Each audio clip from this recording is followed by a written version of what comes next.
আমার ছোটবেলায় আমার মনে আছে, আমি মাদ্রাসার থেকে আইসা বারান্দায়, বাসার বারান্দার মধ্যে বসছি, মোড়ার মধ্যে। কুমিল্লা শহরে আমাদের বাসা ছিল। আমার মা রান্না করে আমার ওইখান থেকে বলতেছে, আনিস মোরা উল্টাইয়া, মানে তুই ফিরা, মার দিকে ফিরাব। আমি মার দিকে আরেক দিকে তাকাইছিলাম, তা আমি ফিরা বসছি। তাই বললাম, মা কি হইছে? ওই ঘরের জানালা দিয়া ওই বাড়ির পাশের বাসার কাজের মেয়ে তোর দিকে চাইয়া রইছে। মা এটা দেখছি, এই জন্য তোরে বলছি ঘুরা মার দিকে ফিরা বসতে।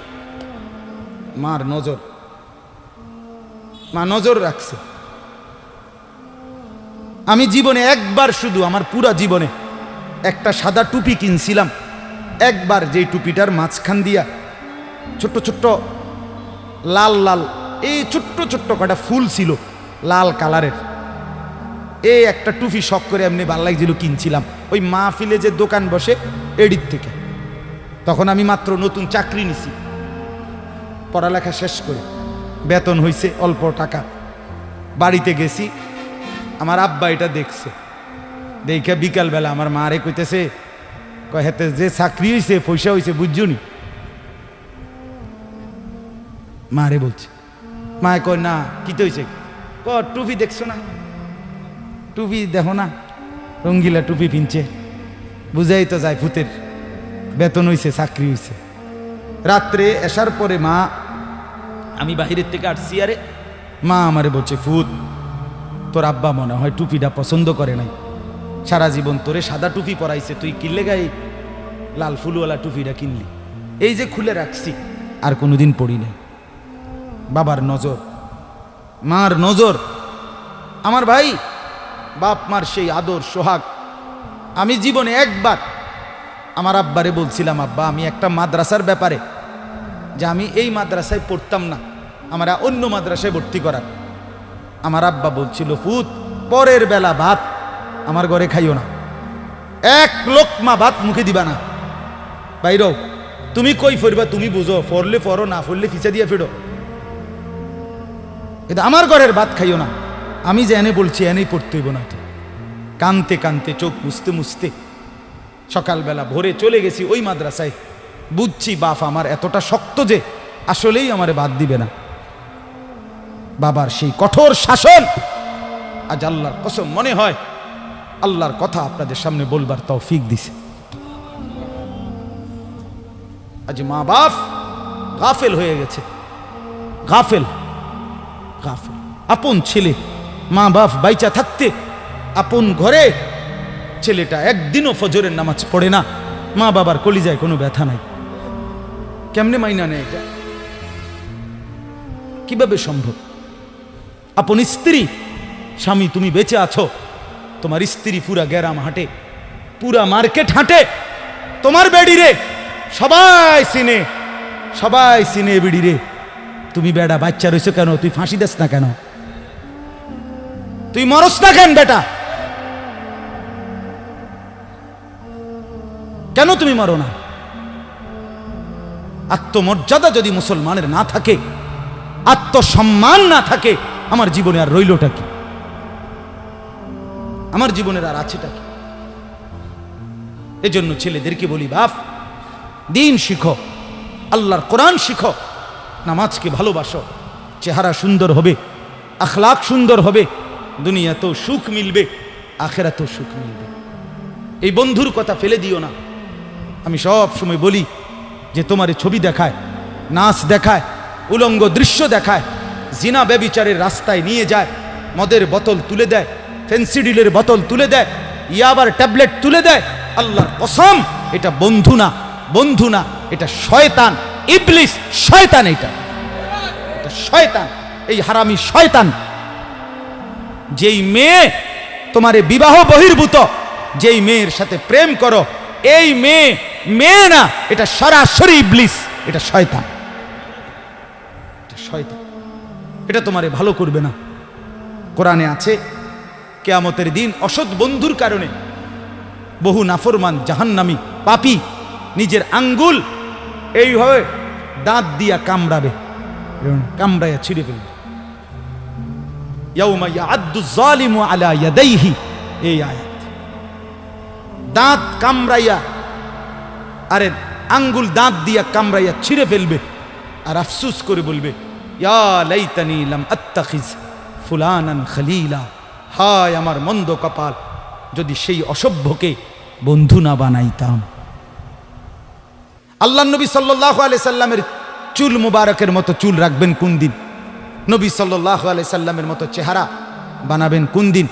নবী সাল্লাল্লাহু আলাইহি সাল্লামের মতো পোশাক, সাহাবীদের মতো পোশাক পরবেন কোন দিন?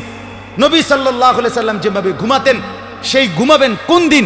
নবী সাল্লাল্লাহু আলাইহি ওয়াসাল্লাম যেভাবে স্ত্রী ছেলে মেয়ের সাথে সংসার করতেন সেটা করবেন কোন দিন? নবী সাল্লাল্লাহু আলাইহি সাল্লাম 5 ওয়াক্ত নামাজ পড়তেন, সেটা শুরু করবেন কোন দিন? নবী সাল্লাল্লাহু আলাইহি সাল্লামের স্ত্রী মেয়েরা শতভাগ পর্দা করতেন, সেটা আপনি শুরু করবেন কোন দিন? নবী সাল্লাল্লাহু আলাইহি সাল্লাম আজীবন হালাল খাইতেন, আপনি হালাল খাবেন কোন দিন? সুদ ছাড়বেন কোন দিন? ঘুষ ছাড়বেন কোন দিন? ওজনে কম দেওয়া ছাড়বেন কোন দিন? মিথ্যা বলা ছাড়বেন কোন দিন? নবী সাল্লাল্লাহু আলাইহি ওয়াসাল্লাম ভিন নারীর থেকে নিজেকে হেফাজত করতেন, আপনি নাচ দেখা, গান দেখা, সিনেমা দেখা, নর্তকী দেখা, নাটক দেখা, জিনা করা, ব্যভিচার করা, অসভ্যতা করা, এটা ছাড়বেন কোন দিন? বলেন আমারে। হ্যাঁ, নবীর ভালোবাসা এটা মামুর বাড়ি, হ্যাঁ এটা আপনার নানার বাড়ি আর মামুর বাড়ি। আপনি ডুল্লা ডুল্লা কইবেন আর নবীর এশক মোহব্বতে আপনি বাইসা যাইবেন। চেহারায়, সুরতে, আমলে, আখলাকে জিন্দিগির কোথাও রাসূলুল্লাহ সাহাবীদের তরিকা থাকবে না, আপনি নবী প্রেমিক হবেন।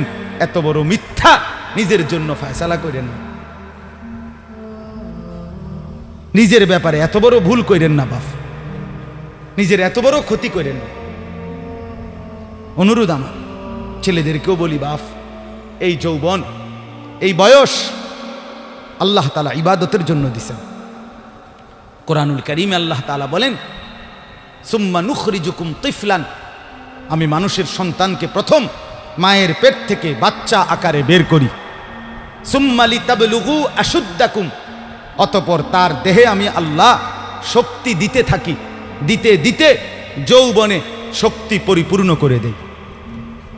তাহলে আল্লাহ তাআলা যুবককে শক্তি পূর্ণ দিয়েছেন আল্লাহর কসম শুধুই আল্লাহ তাআলার বন্দেগীর জন্য। যুবক মানে যৌবনের এই শক্তি আল্লাহর দেওয়া, আল্লাহর দেওয়া। আপনারা ভাবেন তো, কারো যদি 1 ঘন্টায় বা 2 ঘন্টায় 6 বার 7 বার পেটে অসুখ হয়, পায়খানায় যায়, এরপরে তো শক্ত সামর্থ্য যুবকটা বিস্তার শুয়ে যায়, ঠিক কিনা বলেন? আপনি বলেন তো কেন বড়াই করছেন?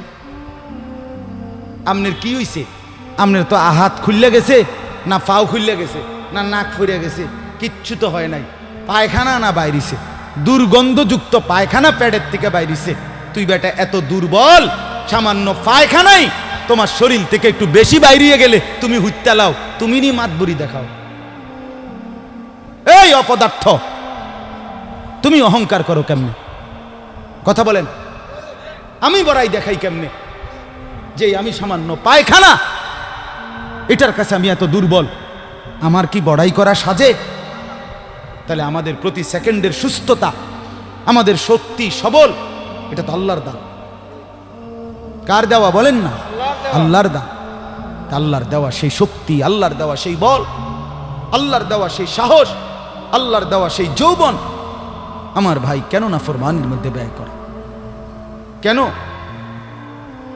আমি একটা ছোট্ট উদাহরণ দেই, এই কোরবানি সম্পর্কিত উদাহরণ, একটু মনোযোগ দিয়ে শোনেন। ওই যে যেখান থেকে কোরবানি শুরু, আদম আলাইহিস সালামের 2 ছেলে হাবিল কাবিল, জানেন না আপনারা? আমি পুরো ঘটনা বলতেছি না। তো আল্লাহ তাআলা 2 জনকে বলছে কোরবানি দিতে, এই প্রথম কোরবানি। ওয়ালিকুল্লি উম্মাতিন জাআলনা মানসাকান, এই সূরা হজ্জের মধ্যে আছে। আল্লাহ তাআলা বলেন, আমি প্রত্যেক জাতির জন্য কোরবানির হুকুম নির্ধারণ করেছি, একেবারে প্রথম থেকে, আদম আলাইহিস সালামের জামানা থেকে। তো আল্লাহ তাআলা বলেন, ওয়াতলু আলাইহিম নাবা আবনাই আদম বিল হক, হে নবী, আদমের 2 সন্তানের কোরবানির ঘটনাটা আপনি সঠিকভাবে আমার বান্দাদেরকে শুনান। কোরআনে আছে। তো এই আদমের দুই ছেলে হাবিল কাবিল ইজ কাররাবা কুরবানান, আল্লাহ বলেন তারা দুই ভাই যখন কোরবানি দিলেন, ফাতুকুব্বিলা মিন আহাদিহিমা, একজনের কোরবানি কবুল হলো, আলাম ইউতাকাব্বাল মিনাল আখার, আরেকজনের কোরবানি কবুল হলো না। ক্বালা লা আকতুলান্নাক, এই কথাটা খেয়াল করেন, কথাটা শুনেন। যে ভাইয়ের কোরবানি কবুল হয় নাই তার নাম হলো কাবিল, আর যার কোরবানি কবুল হয়েছে তার নাম কি? হাবিল। তো এই কাবিল যার কোরবানি কবুল হয় নাই, সে তার ভাই হাবিলকে বলল লা আকতুলান্নাকা, আমি তোকে মেরেই ফেলব। নাউজুবিল্লাহ। এই কথাটা একটু খেয়াল করেন। কাবিল বলল আমি তোকে মেরেই ফেলব, হাবিলকে বলছে আমি তোকে মেরেলাম। মানে কি? মানে হইল আমি যেই নারীর প্রতি আসক্ত, নারীর লোভ, আমি তোকে মেরে ফেলব প্রয়োজনে, এরপরও আমি যাকে চাচ্ছি আমি তাকেই বিয়ে করব। মূল কথা হইল এটা, নারীর লোভ কাবিলকে এ কথা বলায় ফেলছে, আমি তোকে মেরে ফেলবো, বিয়ে আমি করবই, আমি এই নারীকেই বিয়ে করব। অথচ এই নারীকে বিয়ে না করতে নিষেধ করছে এক নম্বরে সরাসরি আল্লাহ, কারণ এটা আল্লাহর হুকুম। বিয়ের যেই পদ্ধতিটা আল্লাহ বলছে, কাবিল তার উল্টাটা করছে, চাচ্ছে, তাহলে এটা প্রথম কার হুকুম? দুই নাম্বার, আদম আলাইহিস সালাম উনি একজন নবী কিনা, তাহলে এটা নবীরও হুকুম। তিন নাম্বার, আদম আলাইহিস সালাম এই কাবিলের বাপ কিনা, এটা বাবারও হুকুম। চার নাম্বার, কোরবানি করো দোনোজনে, যারটা কবুল হবে তার সে বিয়ে করবে, এটা হলো আল্লাহর বিধান, মানে শরীয়ত। এটা কি? শরীয়ত। এই কাবিল এই নাফরমান নারীর লোভে সে বলল আমি আল্লাহর হুকুমও মানি না, আমি নবীর হুকুমও মানি না, আমি বাপের কথাও মানি না, আমি শরীয়তও মানি না, আমি এরই বিয়ে করি। খেয়াল করছেন?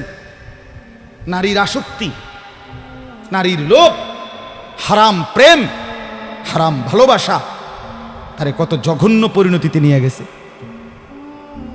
সে বলতেছে আমি আল্লাহর হুকুমও মানি না, আমি নবীর হুকুমও মানি না, আমি বাপের হুকুমও মানি না, আমি শরীয়তও মানি না, আমি এরই চাই। এই আজকের যুবক, আজকের নওজোয়ান ছেলে মেয়েদের হালাত এটা।